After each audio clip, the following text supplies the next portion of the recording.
Tanrı olmak kolay iş değil. Hele de ailen bir reality show kıvamında sürekli birbirinin arkasından iş çevirmiyorsa. Bugün seni tridentli, dramatik, sinirli ama bir o kadar da trajik bir karakterle tanıştıracağım. Adı mı? Adı Poseidon. Denizlerin tanrısı, depremlerin efendisi, atların mucidi ve mitolojik terapistlerin en çok mesai yaptığı adam.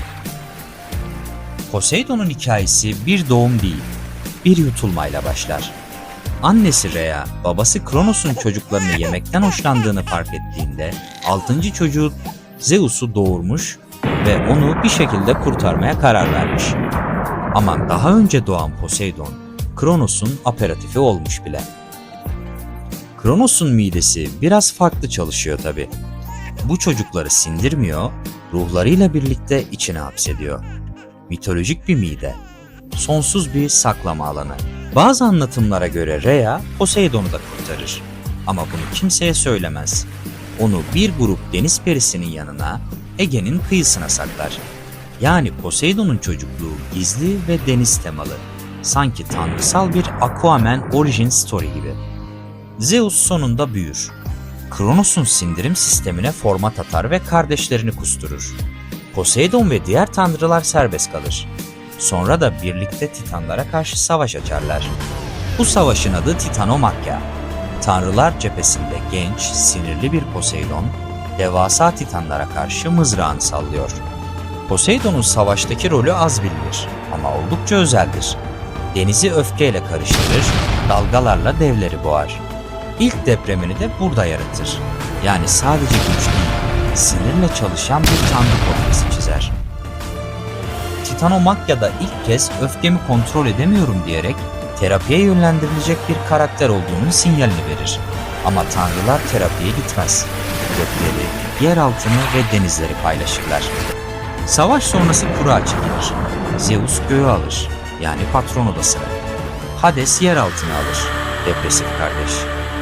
Poseidon'a ise denizler kalır. Poseidon o an yüzünü biraz buruşturur. Çünkü o tahtı istemektedir. Yani Poseidon kronolojik olarak ilk ortanca çocuk sendromunun tanrısıdır. Sürekli sevgisizlikten, ilgisizlikten şikayet eder. Ne zaman biri Zeus'a iltifat etse Poseidon 3 dişli mızrağını yere vurur. Ve o anda bir deprem yaratır. Poseidon denizleri alır ama bu ona yetmez. Karaya da gözünü dikmiştir. En bilinen rekabeti de Athena ile yaşar. İkisi de Atika bölgesinin tanrısı olmak isterler. Poseidon 3 dişli mızrağını yere saplar. Yerden tuzlu suyu fışkırtır. Athena ise zeytin ağacını yaratır. Ve halk bir karar verir. Zeytin hem yemeklik hem yakıtlıktır. Poseidon'un suyu ise içilmez. Yani kazanan açık ara Athena'dır. Poseidon'un tepkisi mi?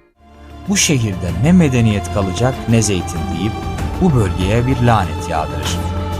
Poseidon'un kendini ifade ediş biçimi mızrak yere, yer sarsılır, ben kimseye kendimi anlatamıyorum ve derin bir iç çekiş.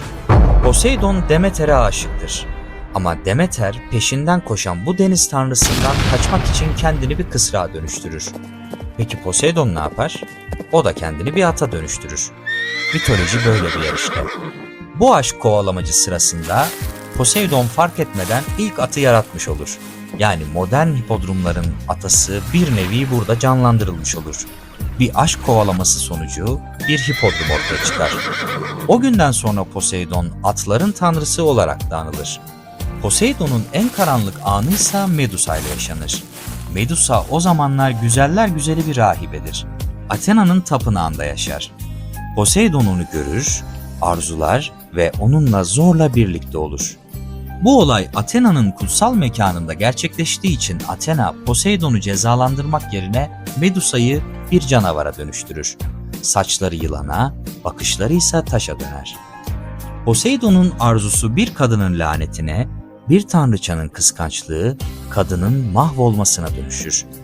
Ve bir mit erkek şiddetinin üstü kapatılmış bir simgesi olur. Sarsıcıdır ve maalesef günümüzde de hala çok tanıdıktır. Bir gün Troya kralı Laomedon, Poseidon ve Apollo'yu çağırır.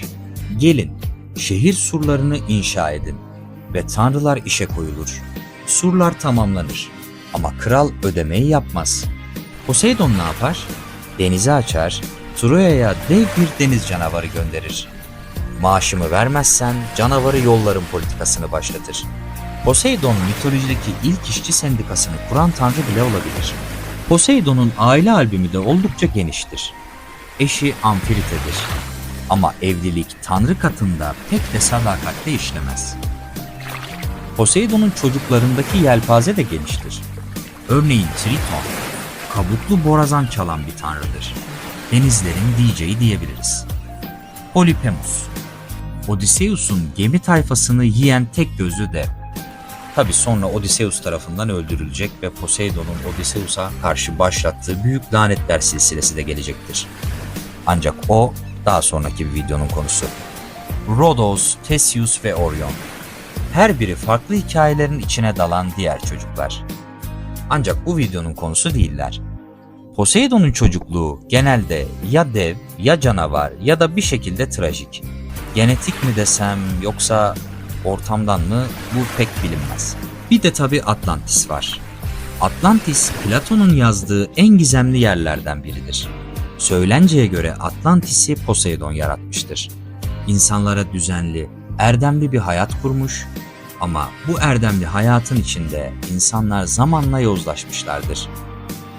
Bu yozlaşma karşısında Poseidon çok fazla öfkelenmiş ve yarattığı en büyük depremi yaratarak Atlantis kıtasını sulara gömmüştür. Bir tanrının bile yarattığı şeye tahammülü yoksa o zaman biz sıradan fanilere ne diyelim? Poseidon'un öyküsü uzar gider. Günümüz kültüründe Poseidon hala tridentiyle her yerde varlığını sürdürmeye devam eder. Örneğin Maserati logosu Trident'ten esinlenmiştir. Percy Jackson'ın serisinde Poseidon cool bir baba tanrıdır. Disney'in Kral Triton'u Poseidon'un hafifletilmiş, aile dostu versiyonudur.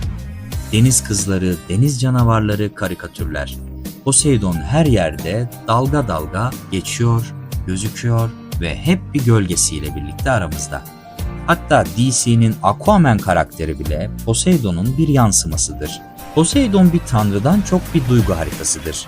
Öfke, arzu, kıskançlık, intikam hepsiyle şekillenir ve onun hikayesi bize tanrısal gücün bile insan doğasından ne kadar kaçamadığını anlatır. Poseidon'un dalgaları sadece denizleri değil, insanın içini de sarsar. Çünkü bazen en büyük fırtına yüzeyin değil, derinliğin altındadır. Poseidon'un hikayesini beğendiysen kanala abone olmayı unutma. Bir sonraki mitolojik terapide belki de Athena'nın, Afrodit'in, Hephaistos'un hikayesine dalarız. Ya da Athena'nın zekasına kafa tutarız. Şimdilik tridentinizi sıkı tutun. Çünkü denizler durulmaz. Ne demiş şair? Deniz çeker, dünya tutar.